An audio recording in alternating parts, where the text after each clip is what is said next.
by the time I got on the show, there literally was a nationwide show. So we were getting communications and letters and calls from all over the country. And the idea was for those who wanted to try out for the show, we had this test I referred to just a little while ago. It was a very stringent, tough test, and the number of people who passed it with flying colors were very few. You only took the people who passed the test? Oh yes, yeah. There are a lot of people coming in and out of the office. We had a whole, but they didn't pass the test. But that was only passing the test was one of the major factors.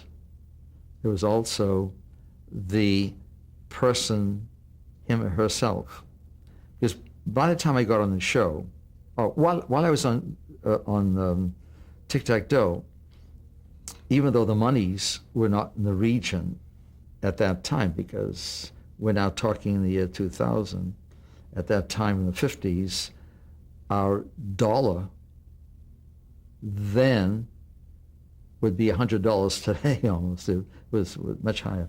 So the monies that we gave off on Tic Tac Dough were impressive enough so that I could see it could change people's lives. It really had it was one of the ways that a person could utilize his or her knowledge to receive money that could really change their lives. And I became aware of this. And so the caliber of people that I got and whom I used on Tic Tac Dough were, for my purposes, highly impressive. I think I refer to them as they were, for the most part, highly educated. They were college graduates, a lot of professionals, and people who were literate, and who the type of people that you would like. They had interests in many different subjects. And you wanted to help these people, so you would put them on the show? In other words, you wanted to give them the opportunity to make money because you felt it could change their lives? Is that one of the reasons? Oh, that's the reason. No, we helped each other. As I selected these people, and obviously I was aware of the fact that I could change their lives. It was me. I had to make the selection.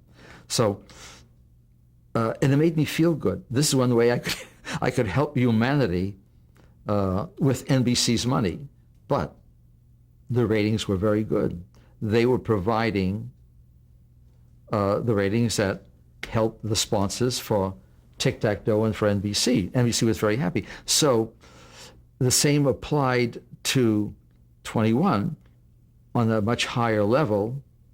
And I used, 21 was once a week, Tic Tac Dough was 5 times a week, so I had to use much fewer. I get on this show, and there's this cretin who is on the show and who apparently, for reasons which I don't understand, and what I did understand, I didn't want to meet him. I had seen him on the show, and even though he's now the new producer, I wanted to have nothing to do with him. You're talking about Stemple. Stemple, yeah. People came and took a test, yeah, they also did an interview? Oh, yes, of course. And if they passed the test, then they had an interview. I interviewed them. And it was a very long and extensive interview. Those who passed the test were interviewed by a key member of my staff. Mm-hmm. And if she thought that the person was qualified, then I would get the person. And you also had staff members writing questions. Oh yeah, just for that, yeah. Questions for the show. We worked in conjunction with the Encyclopedia Britannica. Is that what you did? Yeah. And did you have more than enough contestants? Were you finding yourself really searching for people to come on the show, or did you have from the applicants enough of a pool to select from? Yes, we had more than enough. You did? We had a lot, yeah. When you would put a contestant on, you would coach the contestant on what to wear? No, never. Never told the contestant. But you would coach the contestant on how to react to the questions, because once the contestant had the answer to a question, but had to do certain Well, things in order to make it Yeah, to make it appear. real, So what would you tell Yeah. the contestant to do? to make it look natural, and to give drama to the show. Again, it's all entertainment. Mm-hmm. If you say, the question is so-and-so, and you give a very quick answer. Yeah, it's Mr. X. There's no entertainment and there's no drama. The drama is, as they found out on this high-rated You Want to Be a Millionaire, they give them all the time in the world. You have the music in the background. We had that music. And this is all entertainment. It all is part of the building up the excitement. So it wasn't that I specifically told Mike, I don't know what Enright told his people, but it was, they saw the show, they knew that you don't answer right away, and I would remind them for that, because if anyone did that, I may have said something to them, have some drama, that you just don't answer right away. Would you tell them to bite their lip or to... Never told them to bite their lip, never told them to scratch, or what there were lights, and it was very hot in that booth. So when they took the handkerchief out, yes, that was not my connivance. That was something that was built in. Maybe it was Enright. I never discussed that with anybody. Deliberately, though? No one ever told me it was deliberately. Don't forget, I got in the show after it was done. And there was no way. They tried to put air conditioning in the booth, but it made too much noise. That's what Dan told me. And he says, we have no other way of doing it. We have the booths, but there's the hot lights. And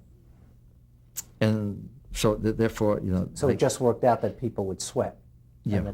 And were those soundproof booths soundproof? Yeah. No, what they had is earphones with music that blocked out any type of sound. Mm-hmm. And so when you wanted to talk to them, you simply shut off the music. That's right. Yeah. So it was controlled in That's right. that sense. But you didn't coach them other than to delay a few seconds on... No, I gave, there's no great dramatic writing, nothing like that. But was there a written script or a piece of paper in that booth so that he would know that to get this answer or what the answers were and which ones to miss? No, there was never any piece of paper, nothing. So how would he as you said, the opponent, the one who won, knew what to play. I mean, we had to take a gamble that the others, and the worst could happen, the other guy would take a tie, or there were times when one stopped at a 19 or 20, you're hoping that the opponent, because we knew, I told you that in terms of the questions, both players, I knew what their strengths and weaknesses were. So in planning the questions, the winner got the ones that he was strong in, and the loser, for his second question, got the tough one. But if you give contestant A the answer to a question, and as you said before, when all this is happening on live television, you got the lights, and you got the audience, and you got this and that, they sometimes forget their own name. Oh, absolutely. Yeah, they can. That's right. Can't remember their own name. So how did you make sure that contestant who you wanted to win? I had no way. There's no way of making sure. There wasn't any. No, there was that built in was that problem. So there was no written script. No written script. Nothing. They never had anything written. Nothing. He wouldn't cheat and write it on his hand or anything like that. No, nothing. And so, to some extent, there was a little bit of gambling. Oh, there was. Yeah. I'll tell you, every show in that booth, I never knew whether or not it was going to go according to my hopes. Mm-hmm. And fortunately, my producing abilities were such that there were relatively few mishaps.